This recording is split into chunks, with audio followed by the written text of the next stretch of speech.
ये कहानी है दो भिक्षुओं की। बौद्ध भिक्षु, जिसमें से एक बूढ़ा था और दूसरा युवा। दोनों शाम को गांव से भिक्षा मांगकर आश्रम वापस लौट रहे थे। आश्रम से कुछ दूरी पहाड़ से एक नदी बहती थी। वहीं पर एक युवा स्त्री खड़ी थी। उसे भी नदी पार करनी थी, लेकिन वो डर रही थी। वो उस नदी की गहराइयों से अनजान थी। तभी वहां से दोनों भिक्षु गुजर रहे थे। बूढ़ा भिक्षु आगे आगे चल रहा था। तभी उसकी नजर उस स्त्री पर पड़ी। वो देख के समझ गया कि इस स्त्री को मदद चाहिए। उसने सोचा कि वो जाकर उसे नदी पार करा दे। लेकिन जैसे ही उसने उस स्त्री के हाथ को छुआ, उसके अंदर उस स्त्री के प्रति आकर्षण की भावनाएं आने लगी। वो घबरा गया। उसने पिछले 30 वर्षों से किसी स्त्री को नहीं देखा था। उसके भीतर अलग अलग विचार आने लगे। तभी उसने सोचा कि छी छी, ये कैसी गंदी बात सोच ली मैंने। मेरी इतने सालों की साधना भंग हो जाएगी। मुझे क्या मतलब, कोई नदी पार करे ना करे, मैं अपनी 30 वर्षों की साधना इस लड़की पर कैसे लगा दूं? बिल्कुल नहीं। ये सोच उसने आंखें बंद कर ली। लेकिन वो स्त्री तो उसे आंखें बंद करने पर भी दिखाई दे रही थी, क्योंकि वो भिक्षु उसकी ओर आकर्षित हो चुका था। आंख बंद करते ही वो उस नदी में उतर गया। अब उसे वो स्त्री का ही सपना आ रहा था।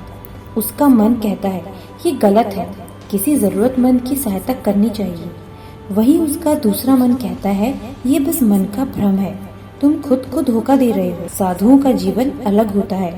स्त्रियां हमारे लिए समस्या का कारण बन सकती हैं। उस घाट पर खड़े खड़े ही भिक्षु का मन अशांत हो चुका था। वो अपनी ही सोच के दो भागों में बट चुका था। वहीं दूसरी ओर वो लड़की मदद के लिए इंतजार में वहां खड़ी थी कि कोई आकर उसे नदी पार करा दे। बूढ़ा भिक्षु आगे निकल जाता है। तभी उसे ख्याल आता है कि उसका साथी पीछे छूट गया। कहीं वो स्त्री को नदी पार कराने की भूल न कर दे। वो तुरंत वापस जाता है, ये सोच के कि मैं उसे पहले ही सचेत कर देता हूँ। लेकिन जब वो वहाँ पहुँचता है तब तक देर हो चुकी होती है। वो देखता है कि जवान भिक्षु उस स्त्री को कंधे पर बैठाकर नदी पार करा रहा होता है। ये देख बूढ़ा भिक्षु पूरी तरह जल जाता है। उसके मन में फिर अलग अलग विचार आने लगते हैं। वो सोचता है इससे अच्छा तो मैं ही इसे नदी पार करा देता। लेकिन वहीं दूसरे पर उसके मन में ख्याल आता है कि ये पागलपन है, मैं उसे कंधे पर लूं, अपनी 30 साल की तपस्या भंग करूं। पर दूसरी ओर वो उस जवान भिक्षु को देख क्रोध में आग बबूला हो रहा था।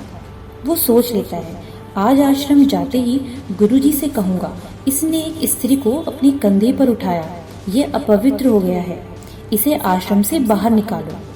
तभी वो युवा भिक्षु उस स्त्री को किनारे पर उतार देता है और दोनों भिक्षु वापस जाने लगते हैं। वो रास्ते भर बात नहीं करते। तभी बूढ़ा भिक्षु कहता है याद है ना, मैं गुरु से कहूंगा कि तुम अपवित्र हो चुके हो। तुमने उस जवान स्त्री को कंधे पर क्यों उठाया?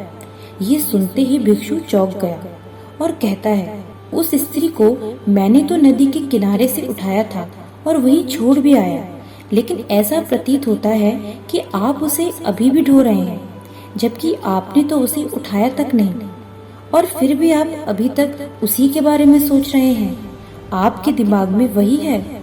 मैं पिछले कुछ देर से सोच रहा था कि आप किस ध्यान में खोए हुए हैं। दोस्तों, इस तरह हम भी हमारे जीवन में बीती हुई पुरानी बातों और चीज़ों को वर्तमान में भी ढोते रहते हैं। जो गलतियां हम करते हैं, जो बातें हम सोचते हैं, हमें मालूम ही नहीं पड़ता कि वो पुरानी सोच लेकर हम कब से चल रहे हैं और उसके कारण अपने आज में खोए रहते हैं और जान ही नहीं पाते कि हमारे साथ क्या हो रहा है।